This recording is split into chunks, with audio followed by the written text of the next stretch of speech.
इस प्रकार है भगवान श्री कृष्ण का यदुवंश। नारायण भगवान विष्णु, विष्णु जी के नाभि कमल से ब्रह्मा जी प्रकट हुए और ब्रह्मा जी से अत्रि ऋषि हुए। अत्रि ऋषि का शादी कर्दम ऋषि की पुत्री सती अनसुईया से हुआ। अत्रि ऋषि जन्म से ही बहुत निडर थे, इसलिए इनका एक नाम अहीर पड़ गया। अहीर माने निडर होता है। अत्रि ऋषि का पूरा नाम हो गया अहिरात्रि ऋषि। अत्रि ऋषि के जितने वंशज है उनको अहीर कहा जाता है। अत्रि ऋषि के पुत्र चंद्र देवता हुए और अत्रि ऋषि के ही पुत्र एक दुर्वासा ऋषि भी थे। अत्रि ऋषि के पुत्र चंद्र देवता हुए। चंद्र देवता की 27 पत्नियां थी, जो 27 नक्षत्र थी। और चंद्र देवता की एक पत्नी तारा थी, जो बृहस्पति गुरु की पत्नी थी। उनसे और चंद्र देवता से प्रेम हो गया। उनसे एक पुत्र पैदा हुआ जिसका नाम बुद्ध हुआ। बुद्ध का पुत्र पुररवा हुए। पुररवा का पुत्र आय हुए। आय का पुत्र नहुस हुए और नहुस का पुत्र ययाति हुए। ययाति के 5 पुत्र हुए, यदु, तुर्वस, अनु, द्रुह, पुरु। याति पुत्र के जो यादु नाम के राजा थे, उनसे 4 पुत्र हुए, सहस्त्राजित, क्रोष्टा, नल, रीपु।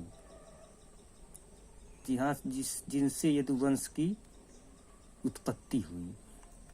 यदु के पुत्र जो क्रोष्टा थे, क्रोष्टा से विदर्भ का जन्म हुआ। विदर्भ के 3 पुत्र हुए, कुश, कृत, रोमपाद। विदर्भ के जो पुत्र कृत थे, कृत के पुत्र शाश्वत हुए। शाश्वत के 7 पुत्र हुए, भजुमान, भजी, दिव्य, विष्णि, देवाव्रत, अध्यक, महाभोज। विष्णि नाम के जो राजकुमार थे, उनका एक नाम विष्णि ग्वाल भी था। विष्णि ग्वाल राजकुमार थे। राजकुमार विष्णि को गौ सेवा बहुत पसंद था। वो हमेशा गौओं के पास रहते थे, खेलते थे। और उसके बाद में वो जब बड़े हो गए राजकुमार विष्णि, तब भी वो राजकाज से समय निकालकर अधिक से अधिक गौ सेवा में समय बिताते थे। इसलिए उनका नाम हो गया विष्णि ग्वाल। कहने का मतलब ग्वाल मतलब गाय वाला राजकुमार, विष्णि ग्वाल हो गए वो। इनके वंश जितने हुए उनको ग्वालवंशी यादव सब कहने लगे। इनके वंशज ग्वालवंशी यादव कहलाए। विष्णि ग्वाल के पुत्र हुए देवमोढ़। देवमोढ़ की 2 पत्नी थी, एक मदीसा और दूसरी वैश्पर्णा। वैश्पर्णा शुक्राचार्य की पुत्री थी। देवमोढ़ के मदीसा नाम की पत्नी से सुरसेन का जन्म हुआ और देवमोढ़ के वैश्पर्णा नाम की पत्नी से पार्जन्य का जन्म हुआ। सुरसेन से वसुदेव का जन्म हुआ और उधर पार्जन्य से नंदराव का जन्म हुआ। नंद बाबा और वसुदेव दोनों चचेरे भाई हो गए। वसुदेव और नंद बाबा चचेरे भाई थे। सुरसेन से वसुदेव का जन्म हुआ। वसुदेव की 2 पत्नी थी, रोहिणी और देवकी। देवकी कंस की बहन थी। और उधर पार्जन्य से जो नंदराव का जन्म हुआ, नंदराव की पत्नी यशोदा थी। वसुदेव और नंद बाबा चचेरे भाई थे और मित्र थे।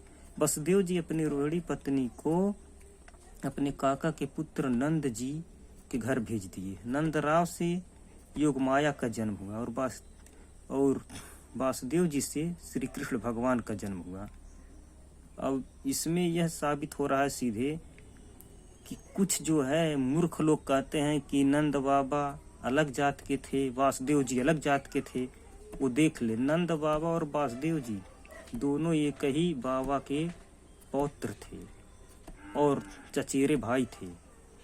इसलिए नंद बाबा जो थे वो नंद गांव के ब्रज क्षेत्र के वो क्षेत्रीय राजा थे और वासुदेव जो थे वो मथुरा के यदुवंशी सरदार थे। ये दोनों लोग चचेरे भाई थे। जितने यादव थे ये सभी लोग चंद्रवंशी क्षत्रिय थे। यादव कोई जाति नहीं है, जाति तो अहीर है। अत्रि अहीर थे, उनके जितने पुत्र हुए वो सब अहीर ही कहलाए। और यादव जो है एक वंश है, यादवों का वंश था। जात तो अहीर था लेकिन वंश यादव था। जैसे पांडु लोग भी अहीर थे लेकिन उनका वंश जो था पांडु वंश था, कुरु वंश था। ठीक उसी प्रकार अलग अलग वंश था, जात सबका यादव ही था। इसीलिए महाभारत में सबकी शादियाँ एक में ही हो रही थी। और रह गया सवाल, क्षत्रियों की दो ही श्रेणी शुरू में थी। एक सूर्यवंश, सूर्यवंश से रघुकुल का जन्म हुआ, और दूसरा चंद्रवंश, चंद्रवंश से यदुकुल का जन्म हुआ। और कुछ क्षत्रिय के पुत्र जो थे राजपूत थे, और कुछ जो थे बिना राजपूत क्षत्रिय थे। अभी हम आपको बता रहे हैं, सभी राजपूत क्षत्रिय नहीं हैं, कुछ ही राजपूत क्षत्रिय हैं। प्राचीन काल के 16 महाजनपद में से अवंती महाजनपद की राजधानी उज्जैनी महेशमती थी। सुरसेन महाजनपद जिनकी राजधानी मथुरा नगरी था। चेदी महाजनपद जिनकी राजधानी बुंदेलखंड नेपाल था। इन्हीं 16 महाजनपदों में चंद्रवंश के यादववंशी, कुरुवंशी, पुरुवंशी जितने थे अहीर क्षत्रिय सब राज करते थे। मध्यकाल में इन सब चंद्रवंशी यादवों का राज्य और नाम अलग अलग नामों में बदल गया। पहला समूह यादवों का जाटों में बदल गया, जिनका राज्य भरतपुर, हरियाणा, उदयपुर, पटियाला था। दूसरा समूह यादवों का राजपूतों में बदल गया, जिनका राज्य आगरा, आमेर, जोधपुर, बीकानेर, जैसलमेर, आगरा और कुछ उत्तराखंड में था।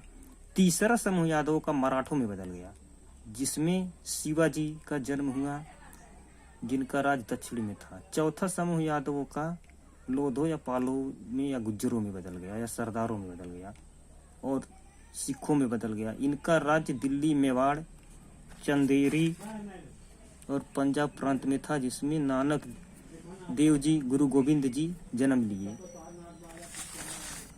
पांचवा समूह यादवों का जो था, पांचवा समूह जो यादवों का पांचवा समूह जो यादवों का था वो प्राचीन काल से लेकर आज तक यादव ही कहलाते रहे, जो आज भी यादव या जादव के नाम से सब जानते हैं। जो प्राचीन काल से लेकर आज तक अपने वंश का नाम नहीं बदले, वह आज भी यदुवंशी के नाम से जाने जाते हैं। इनका राज मथुरा, हरियाणा, देवार, द्वारका, पूरी गुजरात, ब्रज क्षेत्र, अजमेर, कोमल मीर, चित्तौड़, द्वारका, पूरी गुजरात, ब्रज क्षेत्र, अजमेर, कोमल मीर, चित्तौड़, द्वारका, पूरी गुजरात, उदयपुर था। गुजरात और राजस्थान के यादव चालुक्य वंशी यादव कहलाए। राजा भीम चालुक्य वंशी थे, जो चेदवंशी राजा के वंशज थे। वो आगे चलकर चालुक्य में बदल गए। भरतपुर, पटियाला के यादव शासक जाट कहलाने लगे, जो पहले यादव कहलाते थे। विश्व विजेता सिकंदर का प्रतिद्वंदी महाराज पुरु यादव वंश के ही शासक थे। चंद्रवंशी यादव क्षत्रिय आगे चलकर अलग अलग नामों से जाने जाने लगे। यादव ही चंद्रवंशी क्षत्रिय है। राजा भरत भी चंद्रवंशी क्षत्रिय थे, जिनके वंश से भारत देश के राज्य का विस्तार हुआ। प्राचीन काल से लेकर सन 950 तक चंद्रवंशियों का राज्य खूब आसान से और आराम से चला। सन 950 के बाद से इन राजाओं में आपसी फूट के कारण तुर्कों ने आक्रमण किया और धीरे धीरे युद्ध होने लगा। सन 1250 तक जाते जाते अनेक राज तुर्कों का हो गया, जो तमाम राजाओं को हार का सामना करना पड़ा। जय चंद्रवंशी, जय सूर्यवंशी, जय यदुवंशी, जय यादव, जय राघव। राधे राधे।